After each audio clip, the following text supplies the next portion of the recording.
अस्सलाम वालेकुम नाज़रीन प्रोग्राम लाइफ लाइन साण करे तव्हांजे मेज़बान डॉक्टर वाहिद बशमौर हाज़िर आहे। नाज़रीन तव्हां ख़बर अथनि प्रोग्राम में असां तव्हांखे मुख़्तलिफ़ बीमारियुनि जी ॼाण ॾींदा आहियूं। मुख़्तलिफ़ महिमान डॉक्टर असां सां गॾु हूंदा। अॼु जेका असां तव्हांखे ॼाणींदासीं उहा अदरंग या फालेज जी बीमारी बाबति तव्हांखे ॼाणींदासीं। गुज़िरियल 29 अक्टूबर ते सॼी दुनिया में स्ट्रोक जो आलमी ॾींहुं मल्हायो वियो या फालेज जो आलमी ॾींहुं मल्हायो। त फालेज जेका बीमारी आहे उहा छो थींदी आहे, उनजा सबब कहिड़ा आहिनि, उन खां बची कीअं सघिजे थो ऐं उनजी इन्वेस्टिगेशन जा कहिड़ा तरीक़ा आहिनि या जदीद साइंसी दौर में छा जेकॾहिं कंहिंजी का फालेज थी थो वञे कंहिं मरीज़ खे, छा उहो ठीकु थी सघे थो, वरी नॉर्मल ज़िंदगी ॾिया वञी सघे थो।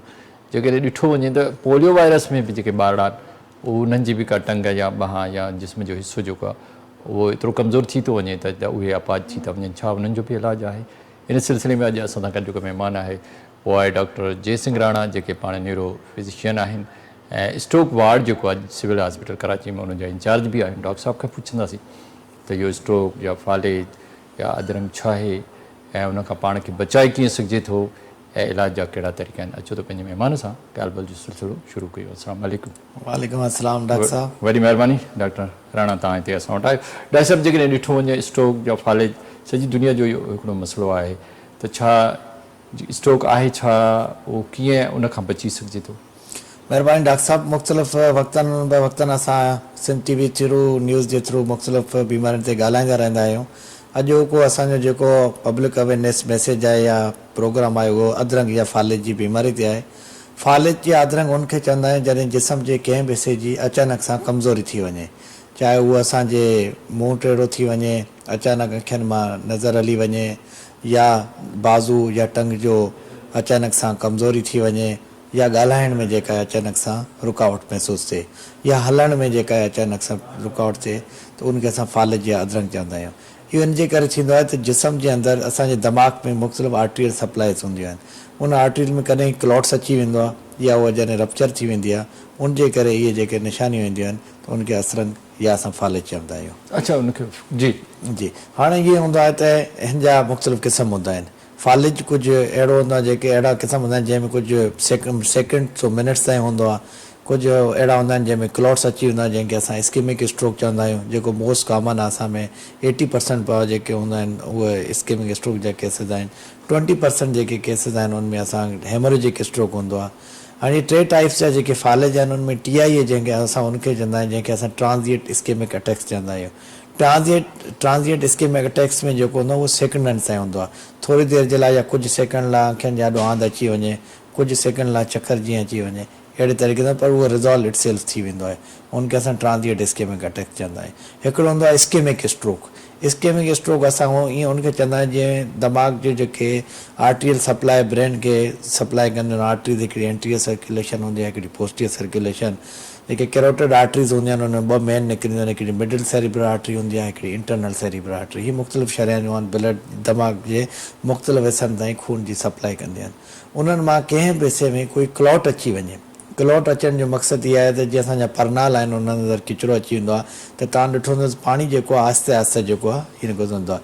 अहिड़े तरीक़े सां जेकॾहिं शरियाननि में त करे लोथड़ो फासी वेंदो आहे या क्लॉट अची वेंदो आहे, उनखे असां इस्केमिक स्ट्रोक चवंदा आहियूं। ॿियो जेको हुनजो आहे 20% पॉपुलेशन में हेमरेजिक स्ट्रोक थींदो आहे। हेमरेजिक स्ट्रोक में छा थींदो आहे त जीअं पाणी जी पाइपलाइन जीअं हूंदी आहे बर्स्ट थी वेंदी आहे, त उहो को पाणी हिकिड़े पासे वेंदो आहे, को पाणी रोड जे ॿिए पासे हूंदो आहे, कोई विच ते हूंदो आहे। अहिड़े तरीक़े सां हुनमें आर्ट्रियल सप्लाई जेका हूंदी आहे हुनमें हेमरेज में बर्स्ट थी वेंदी आहे। उहो हिकिड़ो थोरो जानलेवा साबित थींदो आहे, उनखे असां हेमरेजिक स्ट्रोक चवंदा आहियूं। कीअं डॉक्टर साहिबु ख़बर पए त हीउ जेको मरीज़ आहे इनखे फालेज थियण वारो, छा अॻ में का ख़बर पइजी सघे थी, उहो पाण खे बचाए सघे थो? जी डॉक्टर साहिबु, तमामु बहितरीनु क्वेश्चन कयो। हिन जो कुझु वार्निंग साइंस हूंदियूं आहिनि। जीअं असांजो 2025 जो जेको थीम आहे हुनमें every minutes count, act as a fast, माना हर लम्हो क़ीमती आहे ऐं असांखे जल्दी सां अमल करिणो आहे। हाणे हुन फास्ट में असां बी फास्ट ॾिसंदा आहियूं। बी फास्ट हिकिड़ो नमूनिक आहे। B stand for balance problem, अचानक सां जेका आहे हलण में तकलीफ़ थी वञे। E stand for eye problems, जेकॾहिं असांजी विजन जेका हूंदी आहे, आइज़ जेके हूंदियूं आहिनि, कंहिं माण्हू खे इहो महसूसु थिए त अखियुनि आॾो धुंधलापो अची वियो आहे, अचानक सां नज़र हली वई आहे हिकिड़ी या ॿिनी अखियुनि में। एफ मीन्स फेस, फेस जेको चहिरो हूंदो आहे उहो थोरो टेढ़ो थी वञे, चहिरे जो अचानक सां टेढ़ो थी वञे। ए फॉर आर्म वीकनेस, जेकॾहिं बाज़ू जेको हूंदो आहे उहो पियो आहे उहो अचानक सां हुनमें कमज़ोरी अची वञे त उनखे चवंदा आर्म वीकनेस असांखे। एस मीन्स स्पीच, स्पीच जे माण्हू ॻाल्हाए पियो जीअं पाण हींअर नॉर्मल ॻाल्हायूं पिया, माण्हू ॻाल्हाईंदे ॻाल्हाईंदे तोतलापो महसूसु करे या अलॻि सां स्लड स्पीच थी वञे, ॻाल्हाइण जी प्रोनाउंसिएशन जेका हूंदी आहे उहा प्रॉपर न अचे, उनमें असां चवंदा आहियूं स्लड स्पीच थी वेंदी आहे। T for time, time is very important. जंहिं माण्हू खे हिन क़िस्म जा सिम्पटम्स अचनि था, इहे वार्निंग साइंस अचनि थियूं, फौरन 1112 खे कॉल करे, कोई बि जेकॾहिं एम्बुलेंस ईंदी एम्बुलेंस सां उन्हनि खे कॉल करे क़रीबी अस्पताल में इन्हनि साइन सां हलियो वञे। त अॼुकल्ह छा आहे त असां वटि पाण अॻिते डिस्कस कंदासीं, तमामु जदीद क़िस्म जो इलाज अची विया आहिनि। छो त फालिज जो या अदरक जो असां वटि हिकिड़ो अञा ताईं इहो कॉन्सेप्ट आहे त इहा हिकिड़ी माज़ूरी वारी बीमारी आहे ऐं हिन सां माण्हू अपाहिज थी वेंदो आहे। जी हा, बिल्कुलु फालिज जेका आहे हिन सां माण्हू अपाहिज थी वेंदो आहे। दिलि जो दौरो थींदो आहे त हुन में माण्हू स्टैंड वञंदो आहे, माण्हू सही थी वेंदो आहे, या माण्हू अलाह साईं खे प्यारो थी वेंदो आहे। पर फालिज जंहिंखे थींदो आहे उहो परमानेंट डिसेबिलिटी थी वेंदी आहे, मुस्तक़बिल तौरु माण्हू अपाहिज थींदो आहे। उनखे बचण जे लाइ अॼुकल्ह असां वटि 3 खां 4 कलाक जे अंदरि मरीज़ अचे थो, हिकिड़ा इंजेक्शन अची विया आहिनि। उहो असां इंजेक्शन लॻाईंदासीं, हुनजो CT स्कैन कराईंदासीं, CT स्कैन खां पोइ असां इंजेक्शन लॻाईंदासीं, उन सां मरीज़ जी जेका माज़ूरी आहे उहो बिल्कुलु मरीज़ ठीकु थी सघे थो। हा, उनखां 4 खां 6 कलाकनि में उहो बि असां इलाज आहे उनजो मशीन जे ज़रिए बि असां सक करे जेको आहे मैकेनिकल थर्मोबैक्टोमीज़ चवंदा आहियूं, उन सां मरीज़ जो इलाजु करे सघिजे थो। चवण जो मक़सदु इहो आहे त फालिज जे बारे में माण्हुनि खे अवेयरनेस असांखे सुजागी आहे, एतिरे ते तव्हांजे पब्लिक न्यूज़ चैनल जे थ्रू, CME प्रोग्राम्स जे ज़रिए ताकी माण्हुनि खे सुञाणप में अचे इहे वार्निंग साइंस आहिनि, इन्हनि जो इलाजु अची वियो आहे। असां पंहिंजे प्यारनि जी या असांजा दोस्त डॉक्टर साहब हिकिड़ी तव्हां ॻाल्हि कई रण त जॾहिं असांजो जेके आर्टरियल सिस्टम आहे, जेको रत जी सप्लाई आहे, जेका रत पहुचे थो दिमाग़ ताईं, उन में किथे डिफेक्ट अचे, उहा बस थी वञे या क्लाट अची वञे त फाले थिए थो। पर जेका फाले जी ॻाल्हि था कनि त भई दिमाग़ जा जेके न्यूरॉन छा उहे बि इफेक्ट थियनि था, उन्हनि सां को तालुक़ु आहे हिन जो? बिल्कुलु मिलियन ट्रिलियंस जी तादाद में न्यूरॉन्स इफेक्ट थियनि था ऐं उहे इरिवर्सिबल लॉस ॾांहुं हलिया वञनि था, जंहिंजे करे असांजी जेके कमज़ोरी वीकनेस थिए थी। अच्छा, इहे छो था थियनि? हा, इहो ई त इशू आहे न। असां चवंदा आहियूं दिमाग़ जी बीमारी आहे, पर तव्हां चओ त न, आर्टरियल सिस्टम में जॾहिं गड़बड़ थिए थी तॾहिं इहा बीमारी जी आहे। दिमाग़ जी आर्टरियल सिस्टम जन दिमाग़ जा जेके मुख़्तलिफ़ स्ट्रक्चर्स आहिनि, जीअं असांजा एंटीरियर सर्कुलेशन में आहिनि, पोस्टीरियर सर्कुलेशन या असांजो ब्रेन स्टेम जा एरियाज़ आहिनि, उन्हनि ॾांहुं ब्लड जी सप्लाई नथी थिए त दिमाग़ जे मुख़्तलिफ़ जेके असांजी एक्टिविटीज़ खे कंट्रोल कंदा उन्हनि ॾांहुं ब्लड जी सप्लाई, उनजे करे इहे वीकनेस या जेके शयूं मां ॿुधायूं आहिनि तव्हांखे निशानी ॿुधाइनि, उन सां थींदो आहे। चवण जो मक़सदु आहे त इहो छो था थियनि? मिसाल तौरु जेकॾहिं uncontrol hypertension, blood pressure कंहिं माण्हू जो वधी वञे, शुगर अनकंट्रोल शुगर जेकॾहिं कंट्रोल में न आहे, स्मोकिंग जेके रिस्क फैक्टर्स असां चवंदा आहियूं, स्मोकिंग एक्सेस स्मोकिंग जेका थींदी आहे, इन्हनि सभिनी शयुनि जे करे मोटापो, ओबेसिटी, जिस्म में कोलेस्ट्रोल यानी चर्बी जो तइदादु तमामु घणो हुजणु, असां अॼुकल्ह जंक फ्रूट ॿाहिरि जा खाधा तमामु घणा खाईंदा आहियूं, असां एयर पोल्यूशन माहौलियाती गदिलाइण जेका आहे इहे, ऐं जेनेटिकली जेकॾहिं फैमिली हिस्ट्री जेकॾहिं शुगर ब्लड प्रेशर जी आहे, इहो छा थींदो आहे? इन्हनि सभिनी शयुनि जे करे असांजे दिमाग़ जे जेके वेसल्स आहिनि उनमें अथीरोस्क्लेरोसिस चेंजिस थींदियूं आहिनि, फाइब्रोफैटी प्लेक्स फॉर्मेशन थी वेंदी आहे। पोइ छा थींदो आहे त उन्हनि दिमाग़ में जेके अथीरोस्क्लेरोसिस या फैट डिपॉज़िट थी वेंदो आहे, उहो प्रॉपर ब्रेन जी सप्लाई जेका वेंदी आहे असांजे मुख़्तलिफ़ ऑर्गन उहा वेंदी न आहे, उनजे करे जेको अचानक सां इहा कमज़ोरी ऐं इहे निशानियूं जेके आहिनि इहे थी। टेंशन जो बि उन में को रोल आहे? डॉक्टर साहब, टेंशन या स्ट्रेस रिलेटेड, स्ट्रेस एंज़ाइटी असां चवंदा आहियूं, घणी सोच, डिप्रेशन, इन्हनि जो इहो हिकिड़ा रिस्क फैक्टर्स में अची वेंदा आहिनि। छो त इन्हनि जे करे असांजो ब्लड प्रेशर वधे थो, इन्हनि जे करे डायबिटीज़ मेलाइटिस वञे थी। ॾिठो वियो आहे त असांजो जेको प्रैक्टिकल असां ॾिठो आहे त 4 मां हिकु माण्हू खे फालिज थिए थो। छो थो थिए? छो त असां वटि स्क्रीनिंग टेस्ट असां न कराईंदा आहियूं। असां जेकॾहिं 10 माण्हू जेकॾहिं ईअं तव्हां मजमूओ वठो, हुन मां 10 जी तव्हां शुगर जी टेस्ट कराइजो, 10 जो ब्लड, यकीननि हुनमें मां तव्हांखे चवंदो त 5 या 6 माण्हुनि खे शुगर बि थी सघे थी, छो त शुगर जो तइदाद बि ॾींहों ॾींहुं वधे पियो, उन सां गॾो गॾु उन्हनि माण्हुनि खे ब्लड प्रेशर बि थी सघे थो। उहे जेके शयूं हूंदियूं आहिनि उनजा प्रीडिस्पोज़िंग फैक्टर्स जेके हूंदा आहिनि, स्ट्रोक जे लाइ जेके ट्रिगरिंग करे ऐं फालिज जेको उनजो सबबु बणिजनि था। अच्छा, ठीकु आहे। अच्छा, फालिज ॿिनि टाइप जो, हिकिड़ो त उहा जेको बस थी वञे, हिकिड़ो उहा जेको क्लाट उते ॼमी वियो, छा ॿिन्ही जो इलाजु फौरन थी सघे थो? जी डॉक्टर साहब, बिल्कुलु फौरन इलाजु थी सघे थो। छो त जेकॾहिं को माण्हू क़रीबी अस्पताल में या इलाज जूं सहूलियतूं जदीद दौर में अची वियूं आहिनि, पहुतो जीअं असां जीअं मरीज़ पहुचे थो, असां नीडल टू डोर टाइम आहे 5 minutes, 10 minutes, 25 minute, 45 minute, 60 minute, ईअं असां 5 मिनटनि अंदरि तव्हां 5 या 15 मिनटनि अंदरि एमरजेंसी पहुचो, फौरन 5 मिनट्स में असां फौरन तो इंजेक्शन लॻाए ब्लड सैंपल असां कीअं ख़बर पए त हिन जे जेको आहे जो अंडर आर्टोलिस सिस्टम बस थी वियो आहे या क्लॉट असां कीअं पवंदी? दिमाग़ी टेस्ट थींदो आहे जंहिंखे सीटी स्कैन ब्रेन चवंदा आहियूं। असां फौरन सीटी स्कैन ब्रेन दिमाग़ी टेस्ट कराईंदा आहियूं। हुन अंदरि असांखे ख़बर पइजी वेंदा इहो क्लॉट वारो स्ट्रोक आहे या फालिज आहे या असांजी वेसल रप्चर थी वई आहे। पोइ असां पंहिंजी ट्रीटमेंट जेको प्लान ठाहींदा आहियूं। जेकॾहिं स्ट्रोक आयो आहे ऐं क्लॉटेड स्ट्रोक आयो आहे त असां वटि विदिन 3 आवर्स में ऐं थ्रोम्बोलाइज़ कंदा आहियूं। टीपीए इंजेक्शन जेका एल्टी प्लेस जेका आहे उहा असां लॻाईंदा आहियूं। उहा पेशेंट जो उन्हनि खां कंसेंट वठी उहा इंजेक्शन हर हंधि असांजे गवर्नमेंट सेटअप में अवेलेबल आहे। सूबे सिंध में, हैदराबाद में अवेलेबल आहे। उनखे बस करे छॾींदो, क्लॉस जी लाइसिस थी वेंदी आहे। उन्हनि जो हाई फिब्रिन पे जेके प्रोटीन्स हूंदा आहिनि उन इंजेक्शन क्लॉस के बस थींदा आहिनि ऐं माण्हुनि जी जेका आहे अपाइजपन जेको आहे उहो ख़तमु थी सघे थो। उहो ख़तमु थियणु शुरू जी हा। अच्छा, उनखे अलावा ॿियो जेको तव्हां जेकॾहिं क्लॉट वारो अची थो माना बस थिए थो, हेमरेजिक स्ट्रोक अचे थो, उहो असां ॾिसंदा आहियूं त उनजो वॉल्यूम केतिरो आहे। उनजो असां ICH स्ट्रोक जो कढंदा आहियूं, स्कोर कढंदा आहियूं। एज मरीज़ जी ॾिसंदा आहियूं, उमिरि घणी आहे, 80 साल खां वधीक, 80 साल खां घटि आहे, उनजो वॉल्यूम ॾिसंदा आहियूं। उनजो लेवल ऑफ कॉन्शियसनेस ॾिसंदा आहियूं। उनखां पोइ असां ॾिसंदा आहियूं उनजी एक्सटेंशन केतिरी आहे, वेंट्रिकल्स जेके ब्रेन जे अंदरि उनजी थियल आहे। पोइ असां डिपेंड कंदा आहियूं त हिनजो न्यूरो सर्जिकल ओपिनियन वठंदा आहियूं। न्यूरो सर्जन जी टीम खे असांजी मल्टी डिसिप्लिन टीम अप्रोच कई आहे। त न्यूरो सर्जन जेको हूंदो आहे उहो एवोल्यूट कंदो त आया इनखे एवोक्यूट कजे या हिन में अंदरि ड्रेन विझे या न कजे। पोइ उनखे उन लाइन ऑफ मैनेजमेंट ते असां अच्छा, कुछ माण्हू एक्सीडेंट में जॾहिं ब्रेन इंजरी थींदी आहे उहा या फालिज इन जो ट्रीटमेंट साॻियो आहे? एक्सचेंज मीट्स एक्सीडेंट में जेके जी जी उनखे जी जी तव्हां बहितरीनु सवाल पोइ इन में छा थींदो आहे त इन में जेके असां केसिस ॾिसा आहिनि उन में जेके ट्रामेटिक असां चवंदा आहियूं, पोस्ट ट्रामेटिक जीअं सब रेकनॉइड हेमरेज थी वेंदी आहे। जेके सब रेकनॉइड ब्रेन जे अंदरि स्पेस हूंदा आहिनि उन अंदरि ब्लड क्लॉट माना चवंदा आहियूं जमा थी वियो आहे, उनखे सब रेकनॉइड हेमरेज या ब्रेन जा कंट्यूजन्स थी वेंदा आहिनि। उहो थोरो इन जी नोइज़ खां अलॻि हूंदो आहे। उन में अंदरि सब रेकनॉइड स्पेस अंदरि मुख़्तलिफ़ जेके न्यूरल रप्चर थी वेंदा आहिनि उनजे करे ब्लड एक्यूमुलेट थींदो आहे।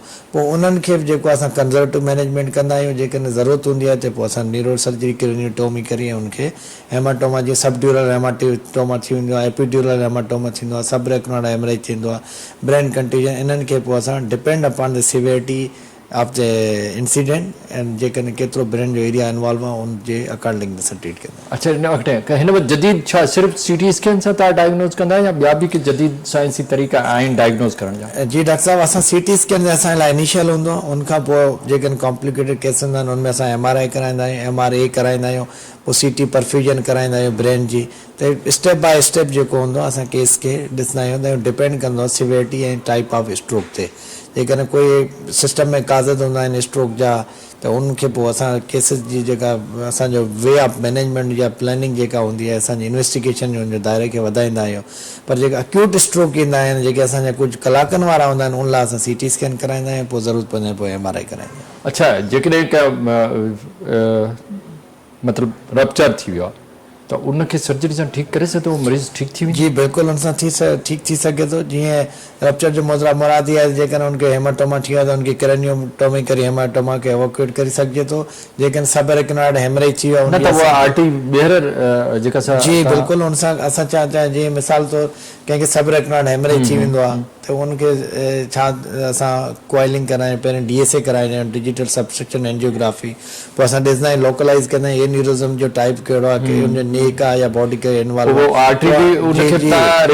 जी उनजी कॉइलिंग थींदी आहे, क्लिपिंग एंड कॉइलिंग जेको हूंदी आहे उन सां असां रिपेयर कंदा आहियूं। ब्रेन स्टेम जो जेकॾहिं हुजे त उहो मुश्किल आहे? जी उहो थोरो पोस्टीरियर सर्कुलेशन वञे उहो थोरो मुश्किल हूंदो आहे, उनजी प्रोग्नोसिस सुठी न हूंदी आहे। पर पोइ काफ़ी पेशेंट असांजा रिकवर थी वेंदा आहिनि ऐं उन ते डिपेंड करे थो त उनजो ड्यूरेशन केतिरो आहे। ब्रेन स्टेम में मेडुला ऑब्लोंगेटा जीअं अचे थो, पोन्स अचे थो या मिड ब्रेन अचे थो त या 3 स्ट्रक्चर इन्वॉल्व आहिनि या उनजी साइज़ केतिरी आहे, उनजी ऐं केतिरो डैमेज कयो आहे, उनजो क्लिनिकल सिम्टम्स कहिड़ा था अचनि, उनजो लेवल ऑफ कॉन्शियसनेस छा थो, उहो डिपेंड करे थो क्लिनिकल से। अच्छा, छा मरीज़ जेकॾहिं तव्हां वटि आयो त उहो चवंदा त जंहिंखे फॉलो थियो उहो वरी ठीकु नथो थी सघे, अपाहिजी रहंदो, छा ईअं आहे हिन जदीद दौर में या न उहो वरी नॉर्मल ज़िंदगी ॼमींदो? डॉक्टर साहब, पहिरीं मां काफ़ी हिन तव्हांजे टॉक में ॿुधाए चुको आहियां त पहिरीं असांजी कॉन्सेप्ट फालिज जेका हूंदी आहे इन जे करे माण्हू परमनेंट माना मुस्तक़बिल तौर ते अपाहिज थी वेंदा पर जेकॾहिं माण्हू अॼु असां वटि जदीद इहे जेके इलाज अची विया आहिनि ऐं असांजे सूबे सिंध जे मुख़्तलिफ़ शहरनि में जेके इहे अवेलेबल आहिनि मिसाल मां तव्हांखे ॿुधायां टंड मोहम्मद खान में हैदराबाद में सखर में जी इहे टीपीए जेको असांजो इंजेक्शन कराची में असां वटि अवेलेबल आहे इहे जेके बि असांजा जेके 3-3 4-4 घंटे जे हॉस्पिटल जेके असांजे डिस्ट्रिक्ट हुते इन हॉस्पिटल जी उनमें इहो हूंदो आहे त असां पहिरियों थर्मोलाइज़ कंदा आहियूं LTP उन खां पोइ मैकेनिकल थर्मोबेक्टमी थींदी आहे मैकेनिकल थर्मोबेक्टमी उहो हूंदो आहे जेको क्लॉट हूंदो आहे उनखे असां रिट्रैक्ट कंदा आहियूं फाइबर जीअं एंजियोप्लास्टी में स्टेंड पर स्टेंड विझंदा आहियूं एंजियोप्लास्टी में पर हिन में मैकेनिकल थर्मोबेक्टमी उनखे चवंदा आहिनि जीअं क्लॉट खे जेको रिट्रैक्ट करी ऐं उन जो लोथड़ो फाथल हूंदो आहे उनखे हटाए छॾंदा आहियूं त उहो वरी उनजी सर्कुलेशन नॉर्मल थींदी त उहो नॉर्मल ॾांहुं हली वेंदो जी उहो नॉर्मल ज़िंदगी ॾांहुं अची वेंदी बिल्कुलु उहो नॉर्मल ब्रेन स्टेम वारो उहो थोरो मुश्किल आहे उहो थोरो पोस्टियर सर्कुलेशन आहे उनमें अप्रोच बि थोरो ॾुखियो उहो थोरो मुश्किल आहे ठीकु आहे ॾाढो सुठो तव्हां सां ॻाल्हाइण जो सिलसिलो जारी पर वक़्तु नंढे वक़्तु जो नाज़रीन वठूं था हिकिड़ो नंढो वक़्तु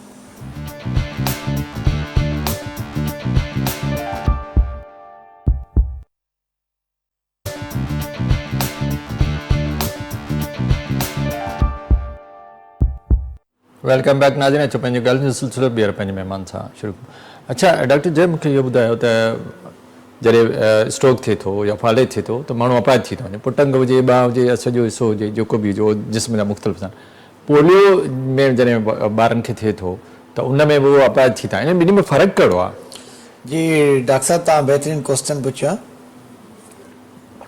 इन में इहा त जीअं ॿिन्ही में अचानक सां थींदो आहे पहिरीं इहा त पोलियो जेका आहे उहा हिकिड़ी वायरल डिज़ीज़ आहे पोलियो फीकल ओरल ट्रांसमिशन सां थींदी आहे जीअं माउ पाणी जो गंदा हुजनि या जेके नदी नाला जेके हूंदा आहिनि उनजो पाणी यूज़ कनि था उन फीकल ओरल कंटामिनेशन जेका हुन सां आहे ऐं वायरल डिज़ीज़ आहे ऐं हुन में छा थींदो आहे त जेको पोलियो वायरस जेको हूंदो आहे उहो ब्रेन अंदरि वञी असांजा एंटीरियर हॉर्न सेल्स जेके हूंदा आहिनि जेका मोटर न्यूरॉन्स जेके हूंदा आहिनि उनमें एंटीरियर हॉर्न सेल हूंदा आहिनि उनमें रेट्रोग्रेड जेको पाथवे हूंदो आहे उनमें वञी उते इफेक्ट कंदा आहिनि पोइ एंटीरियर हॉर्न सेल जे इफेक्ट जे करे फ्लैसिड पैरालाइसिस थी वेंदी आहे जिस्म जो हिकिड़े पासो जेको हूंदो आहे उनमें एसिमेट्रिकली असां चवंदा आहियूं जिस्म जो हिकिड़ो पासो उहो इफेक्टेड थी वेंदो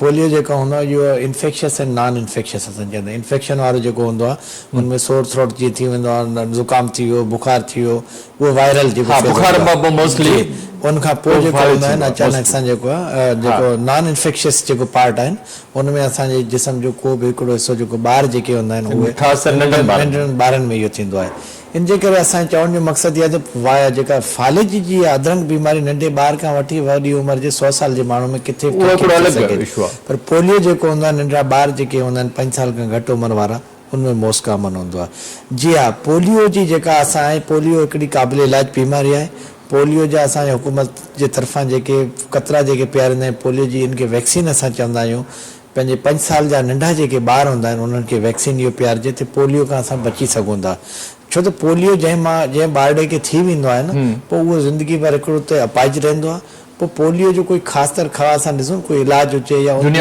इलाज न आहे उनमें असां चवंदा आहियूं फिजियोथेरेपी ऐं रिहेबिलिटेशन अच्छा फालिज सां जॾहिं कंपेयर कंदा आहियूं त फालिज में हिकिड़ो त माण्हू जी अपाहिजपन थींदो आहे पोइ फालिज सां माण्हू जी कॾहिं ज़बान जो लड़कड़ापो थी सघे थो या अचानक सां नज़र वञी सघे थी पर पोलियो में सिर्फ़ु जेको मोटर पार्ट्स हूंदा आहिनि जीअं सम्झा जीअं ॿांह थी वई या टंग थी वई उहा अपाहिज थींदो आहे पर उनजो जेको ॻाल्हाइणु हूंदो आहे उनजो ॾिसणु हूंदो आहे इहे बिल्कुलु ठीकु हूंदा आहिनि पोइ इन जे करे असां ॿई बीमारियूं असांजूं जेके आहिनि इहे क़ाबिल इलाज आहिनि पर शर्त इहा आहे त पोलियो जी असां वटि वैक्सीन आहे असां पंहिंजे ॿारनि खे वैक्सीन ॾींदासीं त उन सां माण्हू उहो पोलियो सां बची सघे थो फालिज जी अधरंग जी बीमारी जे लाइ ज़रूरी आहे त असां पंहिंजो हर 3 महीने 6 महीने ताईं शुगर ब्लड प्रेशर या असांजा जेके स्क्रीनिंग टेस्ट आहिनि विटामिन B12 न्यूट्रिशनल डेफिशिएंसी उनखे असां कयूं हर 3 खां 6 महीने ताईं ज़बरदस्त ॻाल्हि कयो विटामिन B12 जॾहिं तव्हां ज़िक्र था करे त उहो त न्यूरॉन खे ताक़त ॾे जी जी पर जेको आहे त जेको असां जेकॾहिं ॾिठो आर्टोरियल सिस्टम में किथे बि डिफेक्ट अचे त फाले थिए थो जी बिल्कुलु त विटामिन B सां छा आर्टोरियल सिस्टम बि ताक़त वठंदो? जी बिल्कुलु,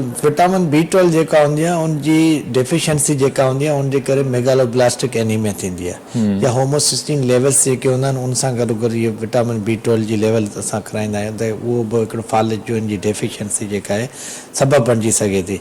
इन जे करे असां जॾहिं बि पंहिंजी जेका इन्वेस्टिगेशन या असां पंहिंजी तहक़ीक़ कंदा आहियूं फालिज जे मरीज़नि ते डेफिनेटली विटामिन B12 काफ़ी जेके मुंहिंजा पेशेंट मरीज़ जेके अचंदा उनमें असां विटामिन B12 जेको चेक कराईंदा आहियूं उनजी रिप्लेसमेंट कंदा आहियूं त मरीज़ बहितर बि थी वेंदा आहिनि। जेकॾहिं विटामिन B12 जो बि हिकिड़ो तमामु घणो तमामु अच्छा, छा जेके थोरो अछो था न पए छो त जिन वालिदिन जा ॿारड़ा 5 साल खां नंढा उनखे पोलियो थी वियो आहे या थिए थो, असां वटि थियनि पिया, दुनिया में बि इहे आहिनि, त पोइ छा उन्हनि जो को जदीद साइंस में इलाजु आहे या उहे ज़िंदगी भर माज़ूर रहंदा? डॉक्टर साहब इलाज चेकनि पुछंदा त असांजा जेके इहे कतरा आहिनि इहे उहो त वैक्सीन आहे, उहो वैक्सीन थी सघे थो। पोलियो थिए बि छो, जेकॾहिं असांजा पोलियो थिए बि छो, जेकॾहिं असां पंहिंजे ॿारड़ा जेके वीचारा नंढड़ा आहिनि उन्हनि खे असां 5 साल खां नंढा हर माण्हू हर फ़र्द खे वैक्सीन पियारींदो त पोलियो जी पहिरीं बीमारी बि न थियणु खपे। अच्छा, छा उन जे इम्यूनिटी ठाहींदो अंदरि वञी? जी हा, उहे जेके कतरा आहिनि जी उहे कतरा थींदा आहिनि उहे वायरस जे ख़िलाफ़ जो जी हा, छो त पोइ वैक्सीन जेके हूंदी आहिनि लाइव ऐं हिकिड़ी किल्ड वैक्सीन हूंदी आहिनि, उनजो इहो मक़सदु हूंदो आहे हिकिड़ी इम्यूनिटी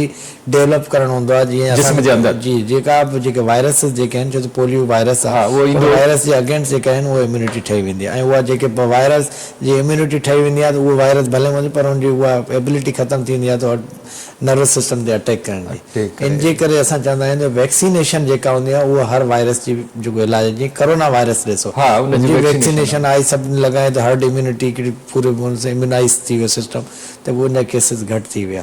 अहिड़े तरीक़े सां तव्हां टाइफाइड ॾिसो, उनजी वैक्सीनेशन हिकिड़ो दौर में टाइफाइड हलंदी हुई, उन खां तव्हां हेपेटाइटिस B ऐं C ॾिसो। मां चवण जो मक़सदु इहे सभु वायरल डिज़ीज़ आहिनि, इन्हनि जी वैक्सीन अची वई आहे, वैक्सीन लॻाए माना हिकु दफ़ो इम्यूनिटी ठही वई त उहो वायरस जिस्म में दाख़िल थियो त उहो बीमारी पैदा नथो करे। पोलियो जे लाइ असां चवंदा आहियूं पोलियो जंहिंखे थी वेंदो आहे न पोइ उनजो ट्रीटमेंट प्लान हूंदो आहे जेके सिम्प्टोमेटिक ट्रीटमेंट असां चवंदा आहियूं। जीअं असां जेके मसल जी स्पास्टी थी वई आहे या हलण में उनखे तकलीफ़ थिए थी त असां पोइ उनखे multi disciplinary approach orthopaedic doctor हूंदो आहे, फिजियोथेरापिस्ट ऐं रिहेबिलिटेशन जेके अॼुकल्ह असांजा आहिनि उन्हनि सां असां हेल्प वठंदा आहियूं, न्यूरोलॉजिस्ट असां हेल्प कंदा आहियूं ताकी जेको फ़क़्तु मक़्तु उनजी फिजियोथेरापी ऐं रिहेबिलिटेशन ई असां करे सघूं था ऐं सिम्प्टोमेटिक मसल स्पास्टी जेके थी वेंदा उनखे एंटी स्पास्टिक ड्रग्स। अच्छा, फालिज में पोलियो जो त तव्हां ॿुधायो त उहो वायरल डिज़ीज़ आहे, जेकॾहिं वायरस जिस्म में वियो उनजी एंटीबॉडीज़ न आहिनि त उहो इफेक्ट करे सघे थो कंहिं नंढे ॿार ते, उहो थींदो रहे थो सॼी दुनिया में असां वटि थिए थो।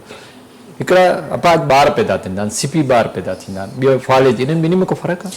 जी बिल्कुलु, फालिज जेके CP चाइल्ड हूंदा आहिनि जेके सेरिब्रल पैल्सी चवंदा आहिनि, उहो बि त दिमाग़ जी बीमारी। जी उहो छा थींदा आहिनि त दिमाग़ जे अंदरि जीअं सेरिब्रल पैल्सी जेका हूंदी आहे या माज़ूरी जेका उनजा जेके असां कार्ड हूंदा आहिनि प्रीमेच्योर बर्थ थींदा आहिनि, जेकॾहिं एंटीनेटल केयर जेकॾहिं ॿार जो सही न हूंदो आहे, मेल न्यूट्रिटेड ॿार हूंदा आहिनि, प्रीमेच्योर डिलीवरीज़ थींदियूं आहिनि त ब्रेन जे अंदरि ल्यूकोडिस्ट्रॉफिक चेंजिस थी वेंदियूं आहिनि त ल्यूकोडिस्ट्रॉफी जा डिफरेंट टाइप्स हूंदा आहिनि, उहे वरी ब्रेन जे मुख़्तलिफ़ हिसनि ते इफेक्ट कंदियूं आहिनि। असां सिंपल ईअं चवंदा आहियूं त उन्हनि जे करे फ्लैसिड पैरालिसिस थी वेंदी आहे, स्पास्टी थी वेंदी आहे जिस्म जे अंदरि या गर्दन जेको हूंदो आहे उहो टेढ़ो थी वेंदो आहे। त इन्हनि शयुनि जे करे जेकॾहिं असां चवंदा आहियूं प्रॉपर जेको आहे मदर केयर जेकॾहिं सही हुजे त या उनजी हैंडलिंग जेका हूंदी आहे, डिलीवरीज़ जेके हूंदियूं आहिनि उहो प्रॉपर जेके असां लॻे जी ॿार ॻुठनि दायूं कंदा आहिनि, छा इहे ॿार ठीकु थी सघंदा आहिनि, जो इलाज मौजूदु आहे? इन्हनि जो बि जेके हिकिड़ो त इहा आहे त असां प्रॉपर एंटीनेटल नेटल केयर जेके हूंदा आहिनि उहे रखूं, प्रॉपर तरीक़े सां उनजी डिलीवरी थी वञनि। उन सां जेकॾहिं हिकिड़ो जेके एंटीनेटल अल्ट्रासाउंड जेके असांजा थींदा आहिनि ऐं बि फस्ट ट्राइमेस्टर में उनमें कोई क्रोमोसोमल एब्नॉर्मलिटी उनजी डिटेक्शन थींदी आहे त उन हिसाब सां जेकॾहिं ॿारु पैदा थी वियो ऐं जेकॾहिं अपाहिज ॿारु आहे त उन लाइ इहा त उनखे बि असां जेको सिम्प्टोमेटिक ट्रीटमेंट कंदासीं, फिजियोथेरापी ऐं रिहेबिलिटेशन ॾींदासीं। कोई ख़ातिर खां न्यूरो सर्जन जो या न्यूरो फिजिशियन जो कहिड़ो रोल आहे? त उनमें उहो सिर्फ़ु जेके सिम्टम्स डेवलप थियंदा कॾहिं उन्हनि खे बेहोशी जा दौरा थी सघनि था, ॻाल्हाए नथो सघे, स्पीच थेरापी असां कराईंदा आहियूं, ऑक्यूपेशनल थेरापी कराईंदा आहियूं, उनजी एक्टिविटी ऑफ डेली लाइफ जेका हूंदी आहे उनजी रोज़मर्रा जी खाइण पीअण जेको उनखे बहितर करण लाइ असां जेके फिजियोथेरापी में जीअं तव्हांखे ॿुधायो स्पीच थी सर्जरी जेकॾहिं उहा स्पास्टी थी वेंदी आहे त उनखे रिमूव करण लाइ असां ऑर्थोपेडिक्स जेके हॾनि जा डॉक्टर आहिनि उनखे घुराए स्पास्टी रिमूव कराए सघूं था। अचूं था हिन पासे, तव्हां न्यूरो फिजिशियन आहियो त टे शयूं आहिनि, पोलियो में बि अपाज थिए थो माण्हू, सेरिबल जेकॾहिं इहो पैदाशी जेके असां वटि जो CP चाइल्ड उन्हनि में थिए थी या स्ट्रोक थियो या फाले थियो उन में बि थिए छा हिन जी रिहेबिलिटेशन जो कहिड़ो तमामु बहितरीनु रोल आहे छो त इहे जन थियनि थियूं त ने जेके बीमारियूं आहिनि हिननि जा सिम्पटम थियनि था पोइ असां हिकिड़ी मल्टी डिसिप्लिनरी टीम ऑर्गेनाइज़ कंदा मतिलबु हिकिड़ो इलाज जो तरीक़ो आहे इलाज जो तरीक़ो हूंदो आहे 2 या 3 डॉक्टर जेके हूंदा आहिनि उन्हनि जी टीम इन्वॉल्व हूंदी आहे जंहिंमें न्यूरोलॉजिस्ट हूंदो आहे न्यूरो सर्जन हूंदो आहे या असां स्पीच थेरापिस्ट हूंदा आहिनि ऑक्यूपेशनल थेरापिस्ट हूंदा आहिनि उन सां गॾु फिजियोथेरापिस्ट ऐं रिहेबिलिटेशन जा जेके हूंदा आहिनि उन्हनि खे असां इन्वॉल्व कंदा आहियूं पोइ उहे डिफरेंट टाइप्स जे जेके हूंदा आहिनि उन जा मोड ॾींदा आहिनि कंहिंखे अपर लिम में आहे कंहिंखे लोअर लिम में आहे कंहिंखे ॿाह में आहे कंहिंखे टंग में आहे कंहिंखे स्पीच में आहे पोइ उहे डिफरेंट मेथड सां जेके हूंदा आहिनि उन जी शयुनि खे ट्रीट कंदा आहिनि न त को दवाऊं अहिड़ियूं आहिनि जो मरीज़ ठीकु थी सघे जीअं फालेज जी ॻाल्हि था करियूं दवा जे ज़रिए ठीकु थी सघे जी बिल्कुलु फालिज जे लाइ त जेकॾहिं शुगर आहे त असां हुनखे शुगर खे कंट्रोल कंदासीं ब्लड प्रेशर आहे त ब्लड प्रेशर खे कंट्रोल कंदासीं स्मोकिंग जेके असांजे वस में आहे त असां सिगरेट नोशी खे बंदि करे छॾियूं ॿाहिरि जा खाधा पीता जेके आहिनि जंक फूड खे असां बंदि करे पंहिंजे घर जो नॉर्मल जेको रूटीन वारो खाधो खाऊं माहौल जी आलूदगी या गदिलनि उनखां माण्हू बची सघे थो डेली रोज़ानो एक्सरसाइज करे थो इहे फालिज खां बची सघे थो पोलियो आहे त हुनजे लाइ असां वैक्सीन ॾेई हुन खां पोलियो जा पाइज खां बची सघूं था सेरिब्रल पैल्सी आहे त सेरिब्रल पैल्सी लाइ आहे त प्रॉपर असां ट्रेन जेके एंटीनेटल नेटल असांजे केयर थींदा आहिनि उहो करायो हा जेकॾहिं इहे बीमारी थी वञे हिन सां गॾु स्पास जेके ड्रग्स जेके हूंदा आहिनि कुझु दवाऊं जेके हूंदा आहिनि उहे असां ॾींदा आहियूं सिम्पटम्स खे कंट्रोल करण जे लाइ जेकॾहिं स्पासी आहे त असां उनखे स्पासी जे ड्रग्स ॾींदासीं जेकॾहिं सीज़र्स थियनि था फिट्स थियनि था बेहोशी जा दौरा थियनि था पोइ बेहोशी जे दौरे जी दवा ॾींदासीं अहिड़े तरीक़े सां असां सिम्टमेटिक कमज़ोरी आहे त ताक़त जी दवा ॾींदासीं इन तरीक़े सां उनखे जेको सो कंट्रोल अच्छा छा फालेज स्ट्रोक सिर्फ़ु वॾी उमिरि जे माण्हुनि खे थींदो आहे मोस्टली वॾी उमिरि जा माण्हू ईंदा आहिनि असां वटि कॉन्सेप्ट आहे त वॾी उमिरि पर न इहो अॼुकल्ह असां जेको ॾिठो आहे त नौजवाननि में थिए थो नंढे ॿार खां वठी वॾी उमिरि जी इहो असां न पहिरीं इहो हूंदो हो त उन ज़माने में इन्वेस्टिगेशन हूंदी हुई माण्हू खे ख़बर न हूंदी चवंदा फालिज थी वियो ऐं हुनखे अदरंग थी वियो पर अॼुकल्ह असां जेको ॾिठो आहे त जेके असांजा 20 खां 40 साल जी एज में ॾिसूं था त मोस्ट कॉमन असां केसिस अचनि था ऐं उहे बि उन्हनि जो उहे इस्टीमिक स्ट्रोक जे क्लॉट वारनि असांजी उनजी वेसल बस्ट थी वेंदी आहे मां हेमरेजिक स्ट्रोक थियनि था IC ब्लीड हेमरेजिक स्ट्रोक सां पेशेंट अचनि था उनजो रीज़न इहा आहे त अनकंट्रोल हाइपर टेंशन हूंदी आहे स्ट्रेस आहे एंज़ाइटी डिप्रेशन जा एलिमेंट जेके उनखे प्रोवोक कंदा आहिनि त इन जो ज़रूरी न आहे त अदरंग जेका या अदरंग जा उहा उनजी वॾी उमिरि जी हुजे इहो नंढे ॿार खां वठी 100 साल जे माण्हू ताईं कहिड़ी बि उमिरि हुजे कहिड़ो माण्हू हुजे चाहे उहो मेल हुजे या औरत हुजे मर्द हुजे या औरत हुजे कंहिंखे कंहिं वक़्तु इहा बीमारी थी सघे थी अच्छा छा इन खां बीमारी खां असां बची सघूं था जी डॉक्टर साहब बिल्कुलु खाधे जे ज़रिए बची सघूं था जी डॉक्टर साहब इन जे ज़रिए बिल्कुलु असां बची सघूं था इन्हनि फालिज जा अपाहिज जी बीमारी खां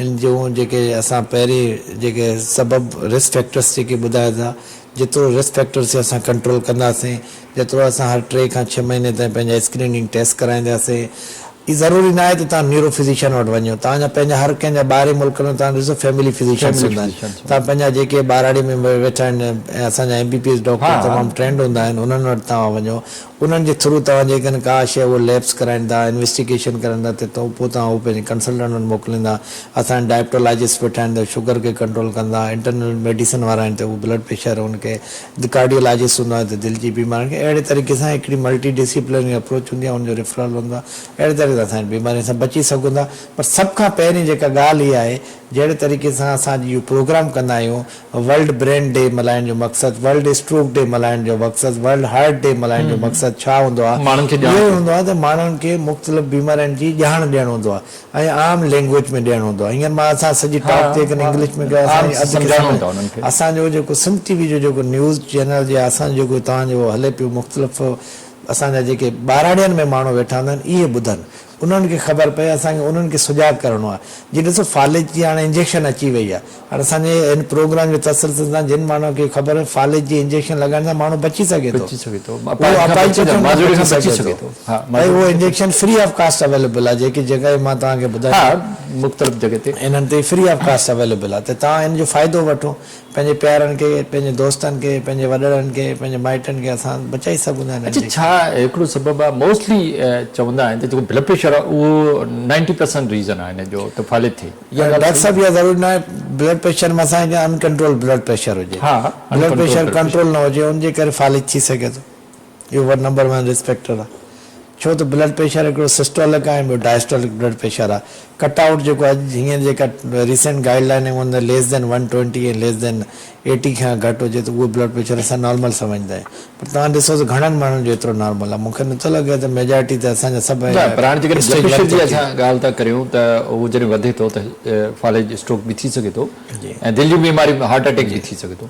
त इन जो ॿिन्ही ते जेको सो इफेक्ट आहे? जी बिल्कुलु हिन जो ॿिन्ही ते इफेक्ट आहे। जेके वेसल्स जेके हूंदा आहिनि उन ते कंदा आहिनि, आर्टरीज़ ते इफेक्ट कंदा आहिनि, उनजे करे दिलि जो दौरो थी सघे थो।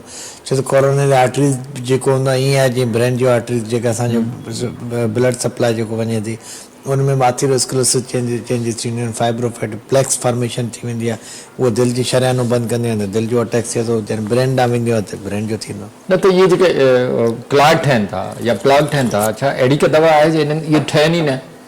ईअं थी सघे थो? पॉसिबल आहे? जी रत जे अंदरि मतिलबु कोलेस्ट्रॉल लेवल या जेके असांजो आर्टरी आहिनि उन्हनि जे अंदरि जेको मुख़्तलिफ़ शयूं ॼमनि थियूं, माना फैट ॼमे थी, उनखे रोके सघिजे? बिल्कुलु उन सां रोके सघिजे थो। तव्हां पाण बग़ैर दवाउनि जे बि इनखे रोके सघो था। हा त उहो चवंदो न, इहो बि त आहे न, जॾहिं प्लग ठहंदो ई न त हार्ट अटैक बि न थींदो। डॉक्टर साहब ब्रेन में बि जेको असां जेकॾहिं रोज़ानो वॉक कयूं 50 खां 45 कलाक डेली असां एरोबिक एक्सरसाइज कयूं त असांजी इहा नौबत ई न हूंदी त असांजो कोलेस्ट्रॉल बि कंट्रोल थींदा ऐं असांजी हेल्दी लाइफ हूंदी। नंबर 1। नंबर 2 ते जेके मां तव्हांखे बार बार इहो चवां पियो त 3 मंथ ते 6 मंथ ते पंहिंजा स्क्रीनिंग टेस्ट जंहिंमें लिपिड प्रोफाइल आहे, पंहिंजी शुगर लेवल आहे, तव्हां इहो तव्हां ॾिसो था त हिन जी लेवल थोरी वधीक थी वञे त फौरन तव्हां पंहिंजी डाइट जेको हूंदो आहे खाधे पीते जी शयुनि ते कंट्रोल कयो। तव्हां जेकॾहिं उहो रेंज खां वधीक आहिनि 2 times 3 times greater than the normal range, तव्हां पोइ उनजी पंहिंजे फिज़िशियन सां कंसल्ट करी तव्हां उहा टेबलेट वठी सघो था कोलेस्ट्रॉल अहिड़े तरीक़े सां असां कंट्रोल करे सघूं था। इहे थींदा ई न जेकॾहिं इहे शयूं असां सभु अपनाईंदासीं। माना ब्लड प्रेशर आहे त उनखे कंट्रोल करियूं, शुगर आहे त उनखे कंट्रोल करियूं। जी डॉक्टर साहब। अच्छा, उन्हनि कयूं त असां माना फालेज खां बची सघूं। छा फालेज तव्हां सम्झो था जेकॾहिं हिकिड़े खे थियो ब्रेन स्टेम जो, उहो मरीज़ असां नॉर्मली वठी अची सघूं था या न उहो हमेशह पाए? न बिल्कुलु न, ग़लति ॻाल्हि आहे। असां बिल्कुलु मरीज़ सही थी सघनि था। उहो डिपेंड करे थो त ब्रेन स्टेम जो केतिरो एरिया इन्वॉल्व आहे। काफ़ी असांजा पेशेंट आहिनि जेके बिल्कुलु अनकॉन्शियस थी आया, मुंहिंजी पंहिंजी ट्रीटमेंट अंदरि मरीज़ उहो सही बि थी विया, सर्जरी सां बि सही थी सघनि, बग़ैर सर्जरी जे बि सही थियनि था, सर्जरी सां सही थींदा आहिनि। पोइ डिपेंड कंदो आहे त हुनखे सर्जरी जी नीड आहे या न आहे। घणो करे असां ॾिठो आहे त फालेज जे मरीज़ जेके थींदा आहिनि उनखे असां थोरो मेडिकल मैनेजमेंट से बहितर करे सघूं था। अच्छा, छा स्ट्रोक जा मरीज़ देर सां छो ठीकु थींदा आहिनि? इहो साल 2 साल इन जो इलाज हलंदो आहे? डॉक्टर साहब उनमें इरिवर्सिबल लॉस ऑफ न्यूरॉन थी वेंदो आहे। जेको न्यूरॉन्स जेको तव्हांखे मां शुरू में चयो मिलियंस बिलियंस एंड ट्रिलियंस में लॉस ऑफ न्यूरॉन थी वेंदो आहे, उहो इरिवर्सिबल लॉस थी वेंदो आहे। तव्हां हिकिड़ो मां सिंपल मिसाल ॾियां त उहे वापसि छो नथा अचनि? तव्हांखे हिकिड़ो मिसाल ॾियां थो मां। असां 0 मीटर गाॾी वठूं था, ठीकु आहे, 0 मीटर गाॾी वठूं था, पोइ गाॾी में अंदरि पेट्रोल आहे ई न, तव्हां चाबी भले स्विच लॻाईंदा रहो त उहो गाॾी ते स्टार्ट न थींदी आहिनि, केतिरी बि तव्हां भली गाॾी वठो। पर जेकॾहिं असां हुन अंदरि पेट्रोल विझंदासीं त उहा गाॾी फर्स्ट स्लिप सां स्टार्ट थींदी। अहिड़े तरीक़े सां अलाह साईं जेके कुदरत जे असांखे जेके असांजो ब्रेन ॾिनो आहे हुन अंदरि असांजो जेको मुख़्तलिफ़ जेके असांजा अंदरि स्ट्रक्चर पियल आहिनि, जंहिंमें असांजो 4 लोब्स आहिनि, फ्रंटल आहे, पेराइटल आहे, टेम्पोरल आहे, ऑक्सीपिटल लोब आहे। उनमें असांजा मुख़्तलिफ़ वरी इहे ॻाल्हायूं पिया, इहे सभु आवाज़ पिया आहिनि। जेकॾहिं उन्हनि खे असांखे हींअर प्रॉपर ब्लड जी सप्लाई मिले पई, पेट्रोल सही मिले पियो, असां चाबी ते हलूं पिया। जेकॾहिं उन्हनि खे उहा ब्लड या उहा पेट्रोल असांजी गाॾी वांगुरु जेकॾहिं दिमाग़ खे न मिलंदो त उहो कमु करणु छॾे, पोइ उहो छा थींदो, इरिवर्सिबल लॉस थींदो। उहो जनरेशन हुनजी न थींदी आहे, छो त न्यूरॉन्स हिकु दफ़े डैमेज थींदो आहे, पोइ उहो इरिवर्सिबल लॉस थी वेंदो आहे। पोइ भले असां मेडिसन इन जे करे ॾींदा आहियूं फालिज जे मरीज़ खे, त फालिज त थी वियो आहे, पर उनजूं जेके पेचीदगियूं आहिनि, उनजूं कॉम्प्लिकेशन्स जेके हूंदा आहिनि उनखां असां बची सघिजे। उहो जेको हेमाटोमा आहे उहो वधे त कोन थो, या उनजे करे असांजा जेके जीअं फालिज जी कॉम्प्लिकेशन असां एस्पिरेशन नमूने चवंदा आहियूं।